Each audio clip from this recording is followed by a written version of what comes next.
The Working Arts Project is brought to you by Second Line Arts Collective. Learn how you can support at secondlinearts.org.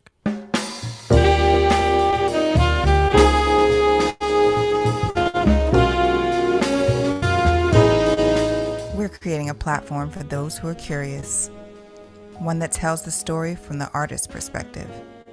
Moments in time, captured from the innovators who are reshaping dance, music, theater, and the visual arts. This is the Working Artist Project. Good evening, ladies and gentlemen. Today is January 31st, 2022, and we'd like to welcome you all to our latest episode of the Working Artist Project. Darrian Douglas, how are you? What up, everybody? Welcome back to the Working Artist Project. Yo, Greg, I think today is episode 133, and we got a very special guest today, the one and only Jeremy Bean Clemons. And before we get him on here, I don't know if you're aware of this, Greg. I'm just going to name some names, and you tell me how many of these people you know. They all bad motherfuckers. That's Sullivan Fortner, Gregory Porter, Andy Bay, Stacy Diller, Jason Moran. Like, bro, this shit is kind of crazy. Grady Tate. Those are the cats. Wow, man. This, like, I mean, you know, this, I mean, all kind of genres, all kind of music. And I'm gonna tell you before we get moving here, you know, I used to watch Bean from afar because Bean reminded me of all the cats I heard, you know, growing up in Mississippi and then learning how to play in New Orleans. Because Bean plays music from a groove perspective always. You know, you know, Greg. You know, in New York, you may not know this because you down in New Orleans, but up here in New York, a lot of motherfuckers play, you know, floaty. You know what I'm saying? They play real floaty. They play like Miles Davis is like ninth quintet. No. Don't even put Miles in it because Miles is always funky. But you know, some people would be, you know, it's a little limp. You know, like you look at the audience and everybody's like doing a math problem. That's not Bean. You look at the audience, everybody dancing. You know what I'm saying? So that's one of the things I loved about Bean, man. But you guys don't know each other that much. But you know what, man? Without further ado, why don't we get Bean, welcome Bean to the Working Artist Project. What up, Bean? Welcome. What's up, baby? What's happening? What's good? Hey, bro, you know I was stalking you, huh? I didn't know that. No, I didn't know that, man.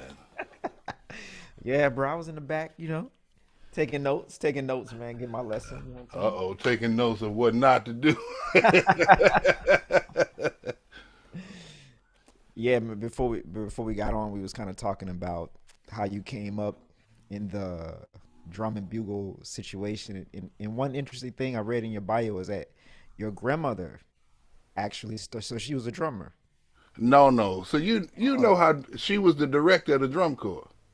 I see. Okay. Yeah, but I come from a drum corps family. My grandmother did march in drum corps. She marched in the American Woodsmen back in the day. My mama marched, my sister marched, my uncles that's right above me marched.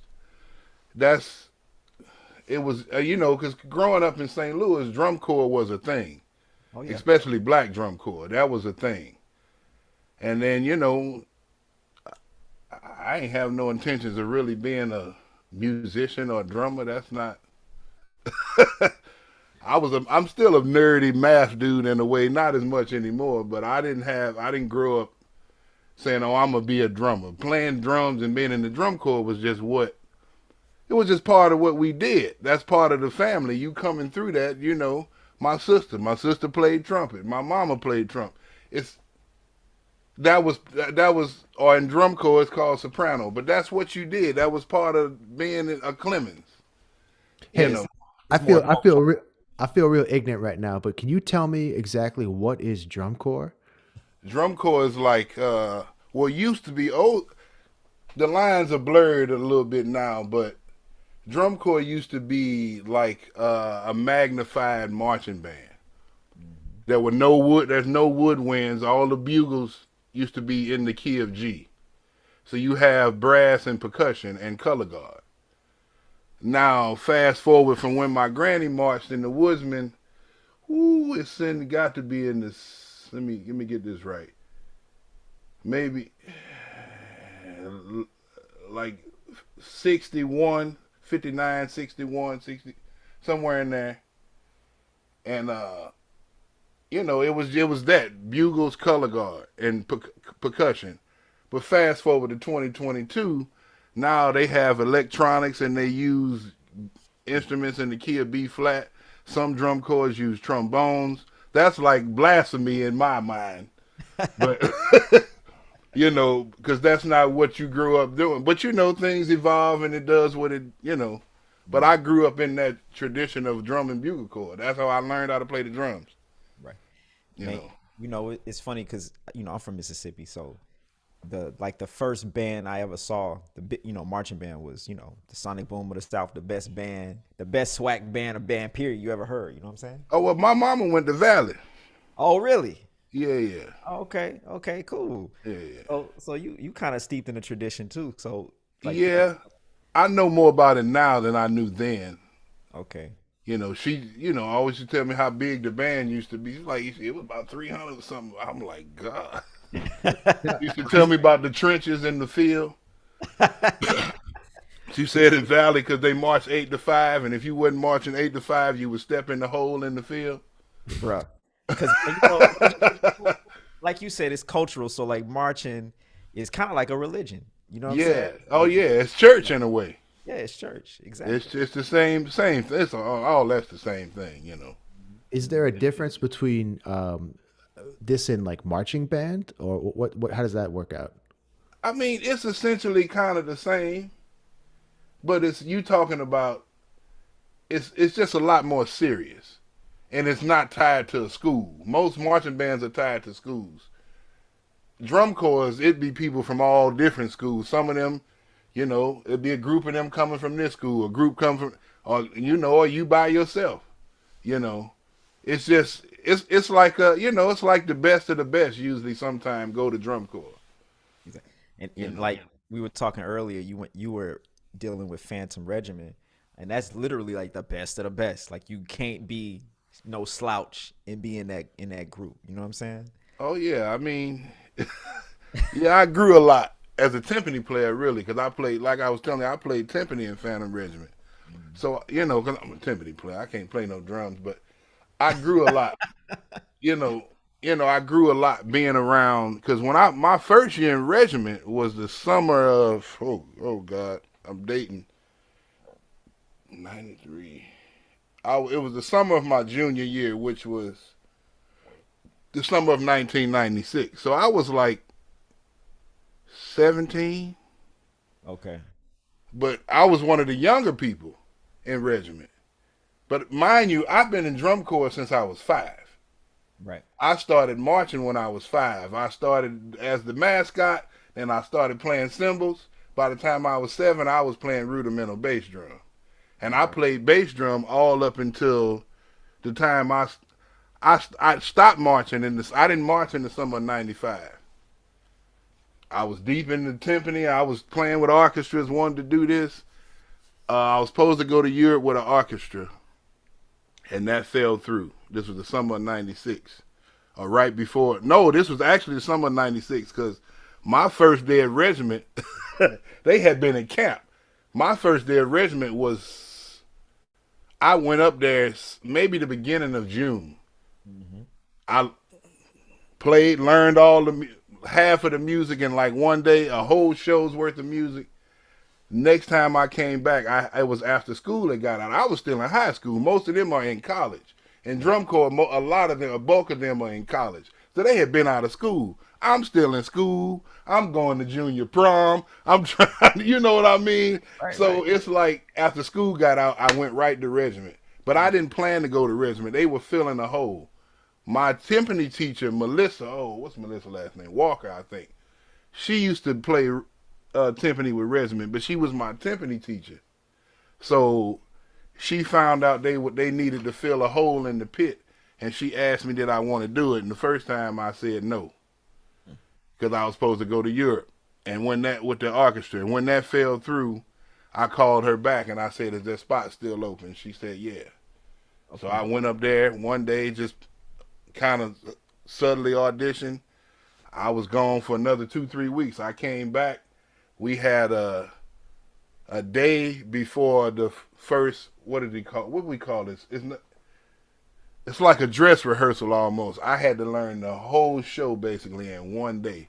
So I had to learn all these mallet parts and these timpani parts all in a day. Yeah. I was like, yeah. But I'm timpani player, man. I was really deep in the, and then the drum. I was playing drum set then, but I wasn't, I hadn't been playing drum set that long. Right. To go to school and get a scholarship playing drum set is amazing to me. Only thing I knew how to do was swing and try to make it feel good because I didn't have the dexterity. I can pick up the pad and play stuff a mile along, but sitting down at the drum set is a different thing. Right. And I hadn't had that. I didn't grow up playing the drum set. I grew up in marching, drum corps, Right. Was that a hard transition going from like specializing in timpani to actually like mastering the drum set? We're going to back up. I ain't mastered nobody's drum set. No, what's interesting too is like, again, like having been a teacher here in New Orleans, a lot of kids here in New Orleans, a lot of their musical experience is based out of like the marching band tradition, and drum set is not actually taught in schools. So, it's a lot of times like I come in, it's like the first time these cats have ever played a drum set. Yeah. I mean, it's a transition, for me, it's a balance, balancing out your feet and your hands, how to, it's just and taking what you know with your hands and trying to figure it out around the kit so it makes some sort of sense, I guess, Yeah. I want to, since we nudging this education issue or topic, do you think education, the way that kids are matriculating through the education system to become musicians, you think it's do you think it's no? It's not politics. I think we're getting on something good right here. Now ask me that question again. Do you think it's efficient? Or do you think? Because I think the problem. I'll say this. I think the problem with jazz specifically, or most black music, is there is no codified way. Me and Greg was talking about this the other day to teach it versus European classical music. They got the Suzuki method, they got this method, but when it comes down to teaching, the Black American experience, people just guessing, in my opinion. So I'm asking, what do you think? Well, you asking a loaded question, man. I'll say this, and I'm gonna try and decipher out to these million thoughts I'm having when you ask that question.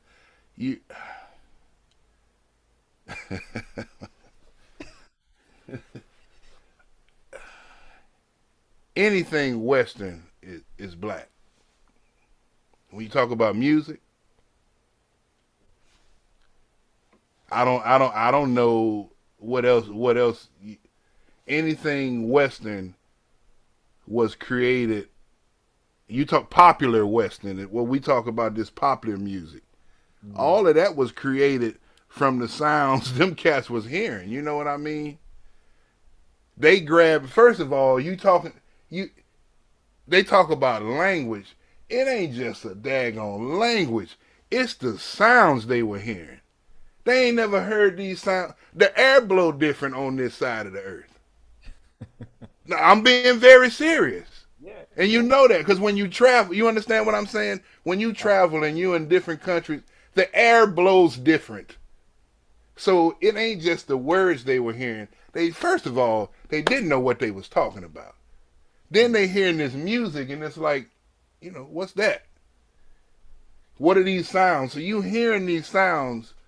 So you have all of this. It's like a bag of tricks. You gathering these things you can gather, and then you putting them with what you are, what's left of what's left of what you know.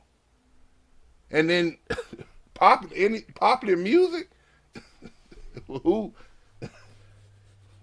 that's it. If you're not starting there and understanding that music in a popular genre, that's what we dealing with. All of these R&B and jazz and all of that comes from that because it didn't exist before. Not that we know of. If it was, it's undocumented. But all of that stuff comes from the combinations of what people were hearing. Picking up these instruments, trying to make a sound out of something. Everything. I ask you a random question. Okay. You from Mississippi? Yeah, I like the way you said it. That's Oh Lord, here it goes. wow. Do they eat fish and spaghetti on Friday? People that they definitely eat some fish and spaghetti. You know, I personally don't like spaghetti with But my fish. but most people don't understand that. You know why? Because of the traditions. I'm saying that there's something called High on the Hog. This thing on Netflix. Oh yeah, This yeah. documentary, and I watched it. And they were talking about fish in like a tomatoey pasty and pasta type of thing. And I said, oh hell, wait a minute. That's fish and spaghetti. Mm-hmm. Talk about what they used to eat and these flavors that they're pairing together. That's like yams. Yam ain't no sweet potato. Yam is a thing, it's of its own. Yam is its own thing. But we call them yams because that's the closest of what we could find to the taste we have used to. It's the same thing with the music. You're creating something. The creation comes out of, you can't take away the ancestor. It's always floating somewhere behind you, or amongst you, I should say. So you're trying to remember these flavors and these colors and these rhythms and all of it. And then you combine that with what's around you, and you got where we at now, 2022. All of these different flavors, and folks, I don't know, I don't know where folks say the music started, and nah, it's there. How did it not? And Yeah, I think, and I'm gonna let Greg get in on this too. I definitely agree with you. The music came from Africans coming to America. I mean, all American music. I always tell people, all American music was born in Congo Square, in my opinion. In other places, it disseminated throughout the country from there. But I'm just more curious about the education system and kind of just figuring out how you feel things are going. You know what I'm saying? that is the system. I'm gonna shut up. But it's as you were speaking again, like you mentioned the word ancestors, and it's like I feel like being just being a resident in New Orleans and having lived here for so many years, we feel on a day-to-day basis feel that connection with our ancestors in the sense that like we're studying the music of like traditional jazz and things of that sort on a daily basis and actively living the extension of that. But man, I was wondering maybe on your two thoughts too, like just your 2 cents on the fact that like a lot of young people don't have access to that type of like learning style or learning process, I guess. Actually being integrated in the community, actually seeing music, how it impacts, how it lives within a community of people. A lot of times, cats, the only interaction they have with music is like in band and school type settings. Is it possible to still play music in like the Black American tradition if you're not learning in that way, or how do you feel about that? I almost don't really understand your question. Hey Matt, can you play this music from a book? No, You or like said- or do you have to go, or do you like have to go through the experience of like again like finding a mentor, maybe in a similar way that you kind of All right, I got your question. I understand it. So I'm gonna answer it like this, if this makes any sense. I'm not totally bilingual, but I've studied languages. When you study like German, you can study German, be able to speak German, and get A's in your classes and all of this. But when you're in Germany, the way they naturally speak is very different. Does that answer your question? Does that make sense of what I just said to you? Oh yes sir, of course, man. Okay. It's I just want to hear you say it. Oh, I'm just saying. I don't. I mean, I try to be clear, but sometimes it's hard to put words to a thought in a way to break things down. you know, Yeah, it's crazy because, like, I mean, for me as a teacher and all that kind of stuff, like, and you know, I'm like pretty. I'm not active in terms of creating content for YouTube, but I'm like every day watching all these cats coming up with, you know, like the hottest 2.5s and method books and all that kind of stuff that is supposed to teach how to play this language. And that thought I keep coming back to is like, I mean, that's all good and everything, but you're missing exactly what you're talking about in the entire process. Like, yeah, I mean, and from music, I mean, we can get so nerdy inside of music, but I think music just comes from you. It's about, first of all, when you talk about, it's a language in a way, but music has always made people feel good. Because when, we talking about music, and you had to separate the drum to have a different conversation. Because the drum used to tell you when to do everything. The drum told you when they thought it was going to rain. The drum told, that's a whole separate conversation. But music itself,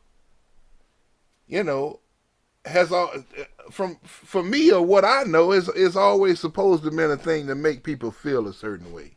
Mm. It's an emotion. It's an expressed emotion in a way.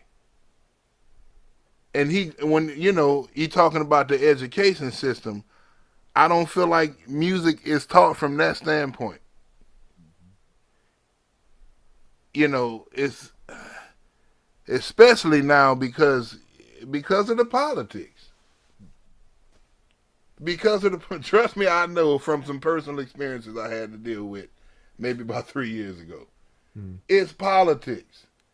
You cannot teach the way the world will be. Yo, Bean, you preaching I'm tonight. gonna tell you, I just told somebody this 2 couple nights ago. I played with Andy Bay for 2 years. The first night I played with Andy Bay, he said, yeah, we have Jeremy Clemons on the drums, a new young cat. This was like 2004. New young cat. Yeah, this is his first night with me. And his last. Wow. These young cats today would probably be destroyed. It sounds like we all grew up in the same space. I was like, I just kind of put my head. He was messing with me, but I didn't know that. Old cats have a way. The way when they like you, they have a way that they mess with you and they push you. And it's I mean, that's the way I was taught, and I do that. But I have to be careful these days because they can't handle it. They can't handle it. They so sensitive, and I'm sensitive. I'm a Scorpio, but it's like I ain't sensitive like that. I know. Well, you getting in my tail for a reason. I know what. All right, I get it. I know why you getting in. Come on. I got to get my thing together so you can stop getting in my tail. Yeah, but Bean, that's the generation. Everybody got a trophy generation. You know what I'm saying? So it's a little different out here, man. Like me, you, and Greg. Like for instance, I came up with Al Fielder. You know what I'm saying? Greg came up with Alvin Baptiste. Al Fielder. Alvin Fielder. That's who. That's Boston Fielder's uncle. I used to play with Boston in New York. You know Boston? I don't know Boston. You know Boston, Greg? Trumpet player, right? No, brother. Boston is a singer and a producer and a writer. Oh, you talking about his brother Bill Fielder, Greg? That's what you talking about. Yeah, Boston Fielder. They got a whole part of family that live in Atlanta. But Boston used to live him and his 3 brothers used to live in New York. One is a filmmaker, and one is a book. They got all this stuff going on. But Boston Fielder, you talking about Alvin Fielder, the drummer? Exactly. Yeah. That's a bad cat. Yeah, he passed a little while ago, right before COVID. But that was my guy. The first time I went to his house, I sat down and he said, "Hey man, who's your favorite drummer?" And I said, "Oh man, Jeff Tain Watts." And he said, "Okay, what other you listen to?" I was like, "I like Tupac, Dr. Dre. He said, you don't have time to listen to none of that shit. And I said, oh, okay. And then I played something, and he said, that you sound terrible. Damn, okay. I'm like, man, I'm like 12, man. You know what I'm saying? Like, you know, but that's the way it was with those. And me and Greg played with Delphio, so we don't even want to get on that. That's a whole. See, I don't really know Delphio. I don't know. I don't know if I've ever met Delphio, but I've heard some interesting stories. But you know, I don't know the brother, so I don't. You know, blessings to the brother. A beautiful cat, but you. No. It's all with love, but you got to be strong. That's all I'm gonna say. Oh yeah. In the words of tenor saxophone legend here in New Orleans, Paulin, you can't be no cream puff in this industry. What does Roderick Paulin play? Alto? He plays all the saxophones. Yeah, Is that the dude that play? Do he play lead alto in one of them big bands down there? He very well may. Yes, He's kind of short and he be real clean all the time. That might be Kyrie. Ooh. I saw a cat. I only been to New Orleans once, and it was January of 20. And I went by Snug, and it was a cat playing lead alto, and everybody else had music but him. Oh yeah. And he played the whole gig and knew the whole book. And I came up to him after, and I said, "See, that's what I'm talking about. That's old school. That's got to be Kyrie Lee right there. Okay, he's real smooth. Yeah, he real smooth. He was real clean. I said, I said, I like you, my brother. He played the whole gig, and he was wearing it out. And I said, man, this cat know the heck out this book because he didn't have no music. That everybody else he was just chilling, playing. He was playing lead though. I was like, okay. I'm sitting here just thinking about just as we're going through this music thing. Something just dawned on me, y'all, and that's that you're kind of genre defying drummer, which is rare in New York, but very common in the South and in New Orleans and in other places in the South. You know what I mean? What you mean by that? What I mean genre? By that, what? Say that again. Genre defying. It don't matter what. Oh, okay. I got you. You know what I'm saying? Because you know how New York cats can only play one groove. Yeah, I do. Yeah. Jazz drummers. You're not like that, man. Well, I mean that ain't where I come from. I mean, growing up, the first kind of real little gig I had when I first started playing outside of school, I had a little blues gig playing with this cat. Used to have this big old process. We used to rehearse in my man's backyard. I had a look, but it wasn't no jazz gig. It was a blues gig. Right. Even today, I see my mom and them on here. My mama be like, well, let's go down to the blues club so I can see you put that thing on it. When I moved to New York, it was very interesting because coming from the Midwest, I mean, to me, even Mississippi, that's still in the line. You see cats work a lot, but you see them in different situations. Mm-hmm. You don't just always see them playing with this bebop quartet. I mean, you have some cats that only do that, only play in the blues bands, but you have a lot of musicians that do a lot of different No, absolutely. Blessings to my, I ain't gonna say too much, but blessings to my, I can call him my mentor, Montez Coleman. Oh yeah. That just passed away. That's absolutely. He's one of them. He can play anything. It's like that type of thing you watch, and his cats play. But when I moved to New York, I would hang out everywhere. I'd be at Cafe Wild. I'd be at the Underground. I didn't just hang in Smalls. And when I went to New York, I hung out everywhere. Yep. I hung out everywhere, and it allowed me to dip into some different type of situations. I didn't go to New York to say, oh, I'm gonna just hang out with the jazz. I'm like, I ain't been playing drums that long.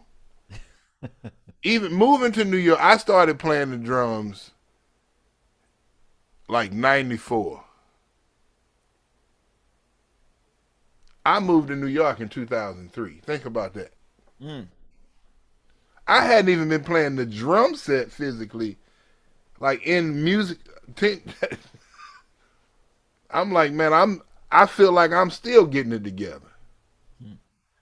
You know, I know my limitations. I know what I can and cannot do. You know, because I respect the heck out of cats when I see 'em. I'm like, oh, that's a bad one. You know, I know what I can and cannot do. Mm-hmm. You know, I did a podcast for what is that thing called the Drummers Resource, Yeah. and he was I'm like, man, I feel like I know I'm a musician, but I know it's some cats that play the. I mean, you know, I know musically I can play the drums, and the way I play the drums is the way I play the drums. But when we come to like the technical part of the drums, it's some cats that can sit down. I'll be like, how you do that? How you make your foot do that? Right. You know what I mean? So I don't, you know, I'm never a fool. I never walk around like that.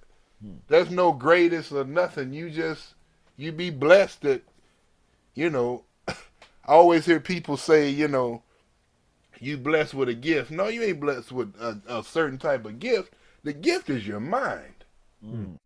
And then you choose what you want to do from there. But the gift is your brain. Mm. The gift ain't the gift of playing the drums or playing the damn saxophone or playing that ain't no damn gift. Anybody can pick that thing up. That's what this is what you're talking about. Mm. The difference in this, if you're learning music in school and you're learning all the techniques, but you're asking about basically when you talk about education, and you're talking about the difference in music and the difference in the technical being able to. That's like a cat that can build a house, but he can't read. That's what you asking. But we live in a world where you can combine the two if you understand it. Yeah, I learned this way, but I'm gonna get all of this. I didn't know how to read. I didn't know how to read until I didn't learn music reading. I didn't know how to read to Derek. Derek sat me down in the office one day because I wanted to learn how to snare. One of the snare drummers in the drum corps, but I was by that time. Oh wow, I was maybe 11, 12. I couldn't read yet. No. I could read. No. Yeah, no. It was around then because I hadn't got to middle school. Middle school is right, what, 11, 12? Yeah. Yeah, that's kind of when I started. But I could play. Mm. Play like chops like crazy. But I didn't learn music from reading it on a paper. I didn't. That's not. That ain't music. That's the study of something.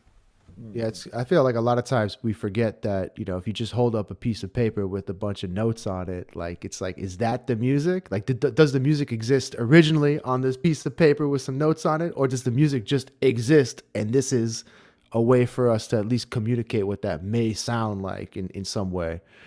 And that's lost. Now let's put a pin in that. I can read. I got a stack of charts and I got to go out with Keith Brown. I have a stack of charts in front of me. I can read, but that ain't the music. Mm-hmm. That ain't it. So we still tapping on what you originally asked. Yeah. Do you have to be around this experience? Yes, you have to experience it to really understand what it is. And it's such a good point too, because again, like the page, the sheet music or whatever book is not going to teach you what that feels like. Mm-mm. It's not going to teach you what it sounds like. It's not going to teach you what it looks like. And it's just like, I appreciate those experiences like I had, you know, again with my mentors when I was younger, when we were just playing a tune and they're like, solo. And I'm like, what the fuck do you mean solo? Like, yeah, that means like, just play. Just play. Just play.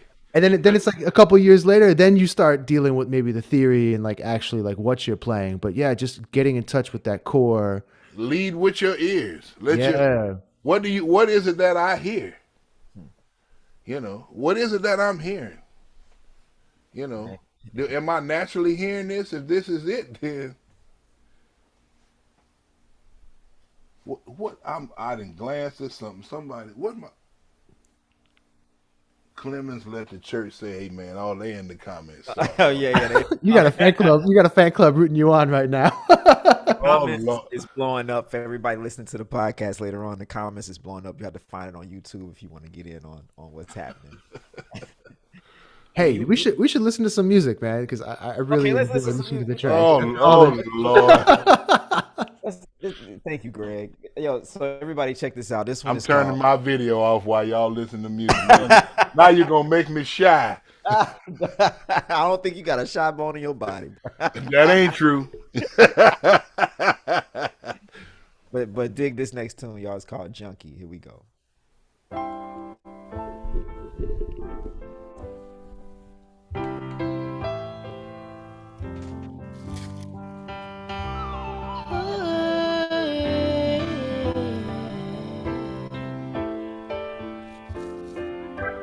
He often turned his back to laughter as he walked down the street.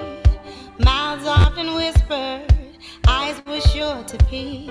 With bills rarely paid, his smile was sweet. And there were many times his way didn't see, but he talked to me. He was nice to me. Said he walked with me, a friend of my daddy. And because his thing was public like that, folks would talk behind his back. They saw everything he lacked, as if they had it all figured out. You could hear them say, "We don't want your kind." They'd say, "We don't want you round." They'd say, "We know you've been drinking." Hey, put that bottle down. Put that bottle down. So why? No, no. They know you're a fool. No, no, no. You sweet and wine. No. Hey, what is wrong with you?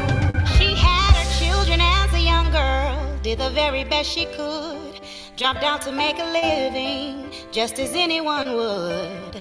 Found herself out in the streets, doing things that were not good. On her back and using needles, totally misunderstood. But she had her dreams. They were few and far between. Said she lost her queen, a friend of the family. Thankful for every day the good Lord gave. One foot in and one foot out of the grave. Praying her babies God would save. Staying far away from church folks who would often say, "We don't want your kind here.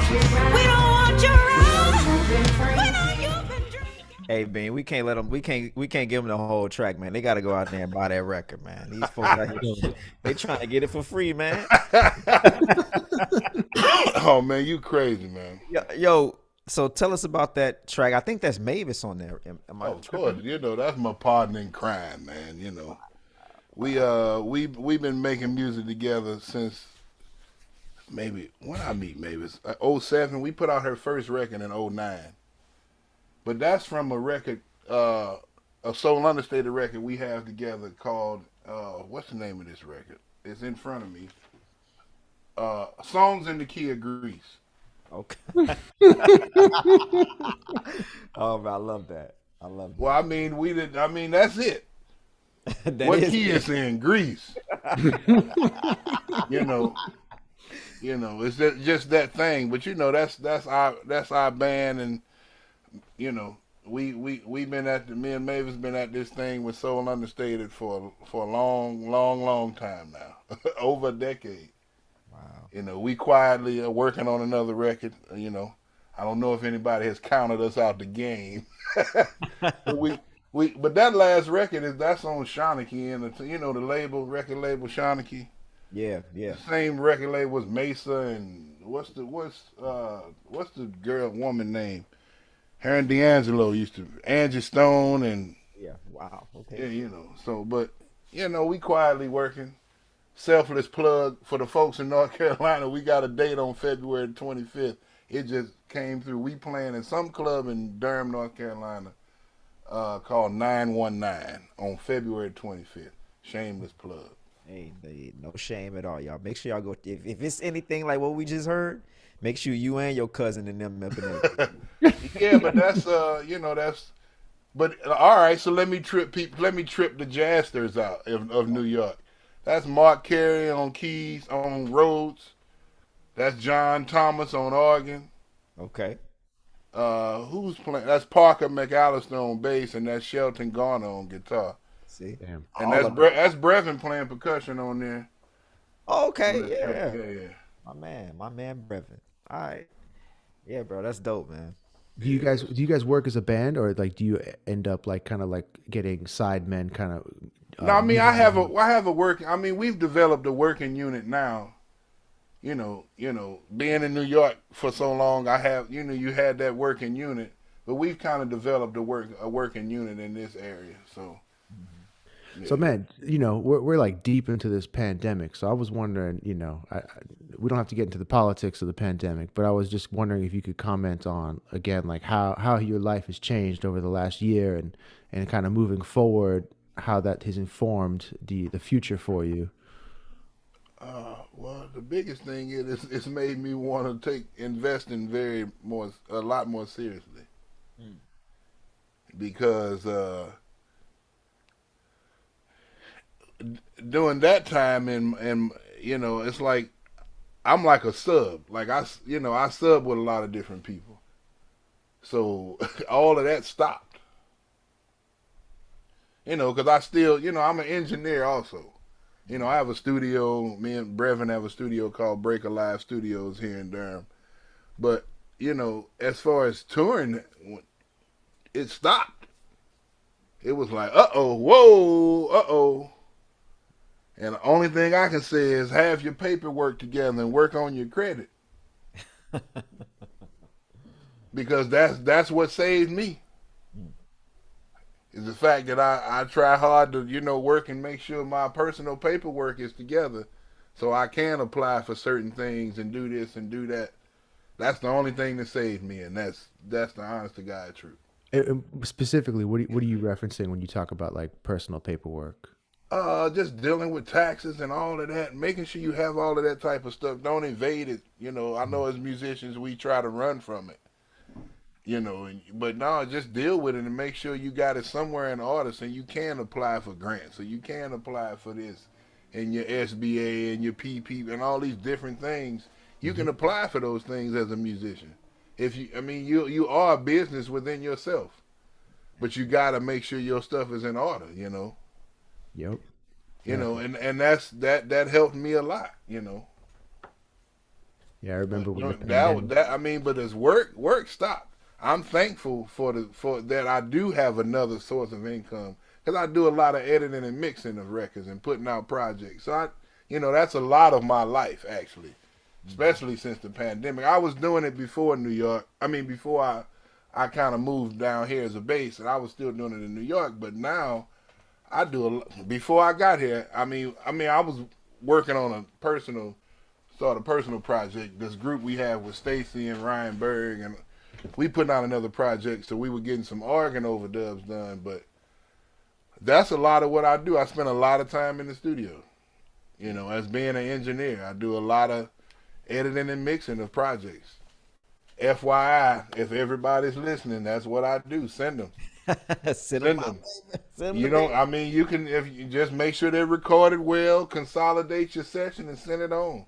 Hey, Bean, check this out, man. What was the catalyst for you switching things up and leaving the city? Getting older. Really, man. I was getting older, and I started to want things that I used to have, and wanting things that I didn't have.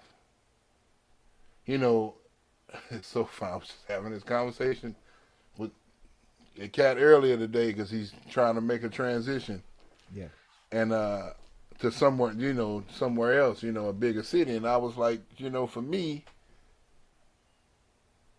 I moved to New York when I was 23, something like that, 23, 24.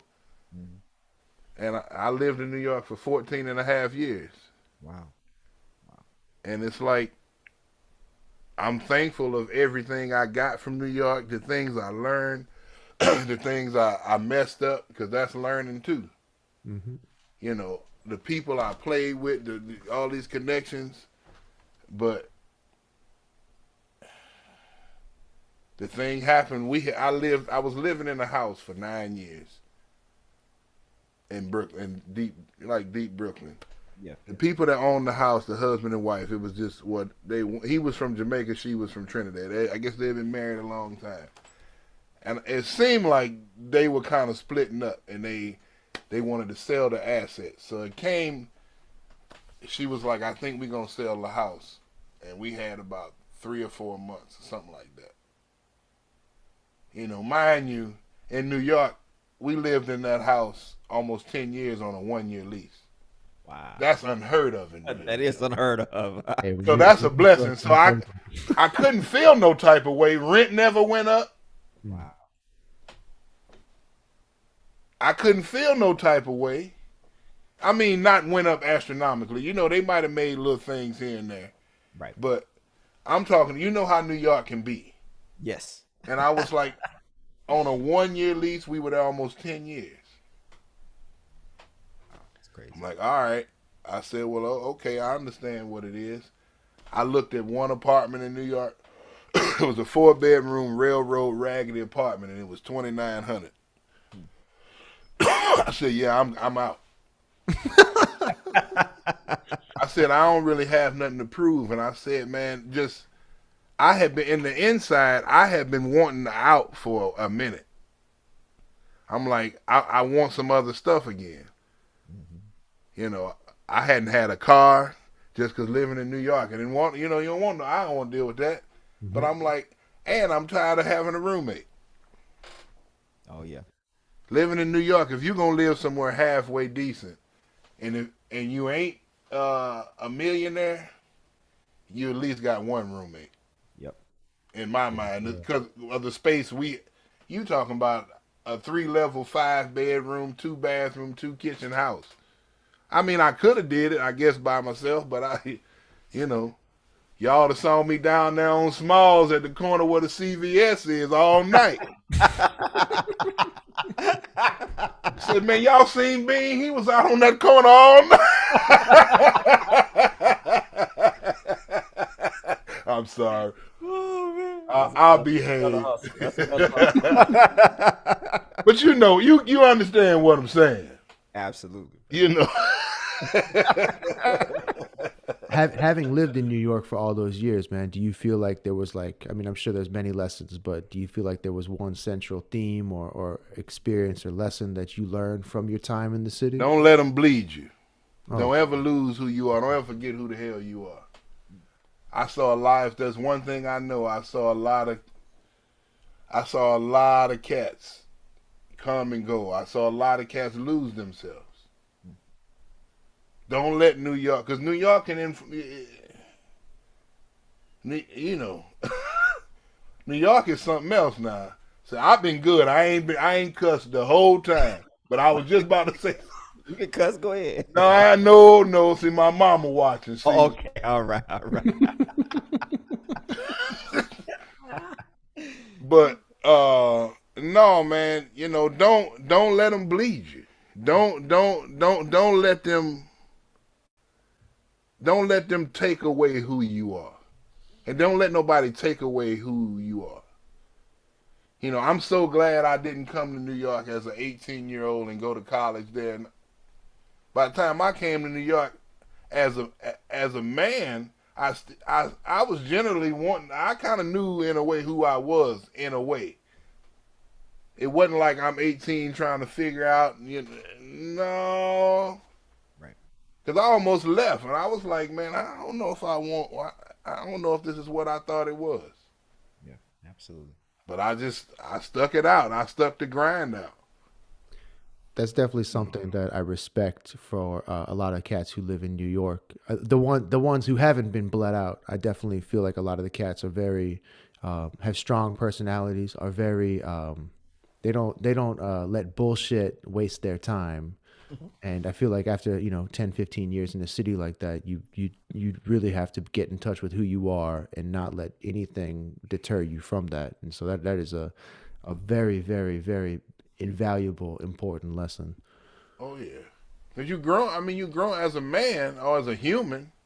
You growing. You talking about 23. I lived there from 23 basically to 38. That's a long time, and that's an important time in a man's life too. There we go. Yeah. Yeah. So it was that creeping up on 40. I'm like, yeah, man, I don't know if I want to roll into 40. I love New York, but when I moved to New York, I always said I will not grow old in New York. I don't want to grow old here. I'm not moving to New York to be an old man in New York. Hey, that's not what I want. I knew that from the beginning. I do not want that. So I will not grow old here. Period. How that's gonna shape and when it's gonna shape but I don't want to be no old man living in New York. First, no. In New York City? Yeah, I feel like a lot of people lose touch with the fact that, everyone moves up to New York with these grand dreams and aspirations to, be the best at whatever they do. But man, you touched on something that's important. It's like we're still humans, we're people, and that life development is something that is happening whether we acknowledge it or not. And we become so fixated in whatever we're doing, we can forget about that a lot. I just read one of the comments, and it's very true. When I moved to college, my granddaddy told me, my granddaddy old school, my granddaddy from Greenwood? They from Mississippi. They from Greenwood is in Mississippi. But I'm trying to think they up in the Delta. Greenwood, oh God, oh Lord. My mama might type it in the comments. Okay. But he's from Mississippi. So when I went to college, he was like, all right now, Philadelphia. They from Philadelphia, Mississippi. Oh, Philadelphia, yep. He was like, all right, boy, don't go down there and get mixed in with the wrong crowd. Huh. When I moved to New York, what you think he said? Same fucking thing. But that's a heavy statement. Yeah. All right now, I know you going to New York, but don't go up there and get mixed in with the wrong crowd. Yeah. My dad That's literally life and death. Very similar to that. I'll never forget it. One time, my dad just pulled. When I was about 18 and 19, he said, "Let me tell you something, man." He said, "You've never seen a millionaire hanging out with a homeless man." I was like, "Damn, what this dude talking about, man?" But he saw me in the neighborhood, So, oh yeah, you gotta keep your head on your shoulders and don't get mixed in with the wrong crowd, as he would say. It ain't crowd. The way crowd. Come on, I thought you was crowd. Don't get mixed in with the wrong crowd. No, No, man. I grew up around my granddaddy, man. Oh yeah. Old Big Clem, man. That's a grew up. That's part of the music too now. Yeah. That's another thing. We ain't want to get into that. It's weird for me, like growing up around musicians that don't know how to do nothing. Huh. Bruh.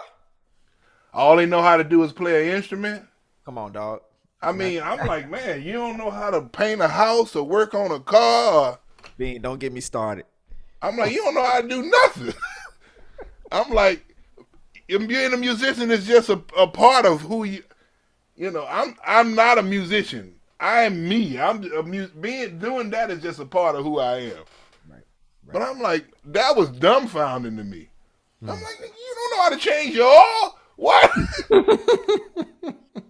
It ain't but two functions. Bruh, I used to cut. My grandma lived in the country. Greg been there. The country. Acres. I'm talking about acres. My grandma gave me a push more. Woo! My mama would drive off. Ooh. You see, you got to cut all 10 of them acres with this push more. You finish, my grandma give me $5 and a glass of water. Ooh. See you in 2 weeks. Ooh. We gonna paint the porch. 2 weeks, we painting the porch. Ooh. I love my grandma. I call her. I call her all the time. Thank her for that. Oh yeah, that's that ain't. Yeah, I mean, I don't know. That those little things were very interesting to me when I moved to New York. Yeah. Not all. It was those things like that. It wasn't so much the musician and how you play, and you get to know cats. You'd be like, oh, they don't know how to do nothing. Because jazz is a privileged music. It has become, but it ain't a privileged music. That's that is the problem right there. It is not a privileged music. That is not where this music comes from. It's not where it comes from, but it's where it's at because of the system. See, now there you go. That I guess that's what it is. Yeah, man. That's this music. I mean, everything new was hated, and even the way Mahalia Jackson sang, people didn't like it. You got everything that was innovative and pushing the boundaries. The masses usually didn't like it. They didn't like Bird. They didn't like Train. When Train started pushing them in the envelope, Elvin quit the band. People don't talk about that. Yeah. That's where Rashid comes. Elvin quit. Train didn't fire him. Elvin quit. He was like, because he don't. I didn't really know where John was going. And, when you hear him talk, he was like, I didn't know where he was going. Yeah. But everything, I don't know, man. It's like everything that should be educative, I should say, is usually ragged upon. Mm-hmm. So now we have this education system that exists only inside of, this little. And if you step outside of that, you're like this radical rebel and this. I don't know. I don't know what to do with that. I mean, people ask me all the time why you don't teach and why you don't. I said, because they ain't going to let me teach. They ain't going to let me pass this information the way it's supposed to be passed. I said, you're going to have to, if you're going to get it from me, you're going to have to just hang out with me because they not going to let me teach nowhere. I live 5 minutes from the school I went to. Ain't going to let me teach. I done already dealt with it. Yeah. I gave a workshop, said one wrong thing. One of the students wrote a letter to the dean. Oh my God. Greg, calm down, Greg. They wrote a letter to the dean. Oh man. I'm like, they ain't gonna let me teach. They ain't gonna let me teach the way I was taught and the way the tradition has to be passed down. So you really understand what it is. But I'm all right with that. Y'all do y'all thing. I don't know, but I don't feel like I should give false information to somebody. I'll let them do that. I mean, coming back to music and things like that, it's just such an unfortunate reality in today where, like, again, what you're saying, someone who has a wealth of knowledge through experience and, it does not have the opportunity through an institutionalized setting to pass that down. Because it's like, man, you got to jump through the hoops for them to let you into the building to teach the way that they want you to teach. And it's like, that's again, like one of the most important parts about, and one of the things that I think it's missing from education in general is, like, again, the teachers don't have the experience and the lifestyle associated with the field that they preach about, and it's like, school is this weird place now. I mean, being a teacher in the classroom every day myself right now, it's the kids are running the asylum. Oh yeah. Yeah, it's very interesting, man. It's a very interesting playground, and it's like, all right, okay, I don't know what to do with that, but I'm just keep doing what I'm doing, you know. But Look, man, it's interesting. you stay on your path, man. The greatest tragedy, like Greg said, is that you can't be in there giving them what the real shit. I'm gonna go ahead and say it. I'm sorry your mama listening, but I'm just gonna go ahead and say it. Look, Bean, we're gonna shut it down, man. We appreciate you coming. Before we go, we do want to give you an opportunity to tell everybody where they can buy the latest recordings. They can link up with you in your studio and everything else you selling. You probably sell hats and glasses and all kind of stuff. Oh yeah, I sell stripper poles and no, I'm just talking junk. So you said records. That record is called. It looked like this. Here you go. Oh, I can't see it. Oh, my camera won't let me do it. There you go. Something like that. Yeah. But it's a record called On the Show. No, that's the record before that. Songs in the Key of Greece. It's probably on Amazon. It's back up on Spotify. It's back up on all these platforms. Soul Understated, featuring Mavis Swanpool. You'll find it's about 3 or 4 records up there, and you'll be able to find them. Studio wise, have a studio called Break Alive Studios here in Durham, North Carolina, with my partner Brevin. You can Google us, or you can reach out to us, separately. Band wise, we have a show, Soul Understated, on February 25th at a club called 919 here in Durham. You asked me about something else. What am I doing? I'm producing. I'm finishing a few other projects. I'm finishing Al Strong's record. I'm finishing Colin Williams' record. Somebody else's record. Oh, I'm finishing the C4. That ain't gonna be the new name of the band. The band with me, Stacy and Berg and Craig, and we got a bunch of special guests like Marquise Hill on the record. So I was working on that. That's what I'm doing day to day. A lot of days I'm in the studio. I'm about to start shedding tonight for real, and tomorrow I got to play with Keith Brown all week. I got to go to Knoxville to play with Keith Brown I'm leaving Wednesday, so I guess we play the rest of the week. So that's what I'm doing, just being a musician. Okay. Oh, we offline. No, we still going. Oh, okay. I look like we was offline. All right. But yeah, I don't want to talk too much, man. Yeah, so y'all go check out Bean and just hit the Google and find him on social media. And if you were producing or recording a record, maybe you need to go down and deal with Bean or send it over to him so he can. Oh yeah, just send it over. Thank you so much for joining us tonight, man. I can't tell you how much I've appreciated just listening to you speak and sharing all your wisdom with us, man. I appreciate it. I hope I didn't talk too much nonsense. I just try to speak from answer what's asked, or speak from I don't want to feel y'all show up with no BS. No, that's what the world needs is people to speak from the heart and tell it how they see it as it being, Absolutely. And to all the people who are hanging with us online, thank you all so much for joining us, man. It's been really a pleasure to be part of this hour with y'all. Absolutely, y'all. All right, y'all. My name is Darrian Douglas. And my name is Gregory Agid. This is the Working Artist Project, and we'll catch y'all later.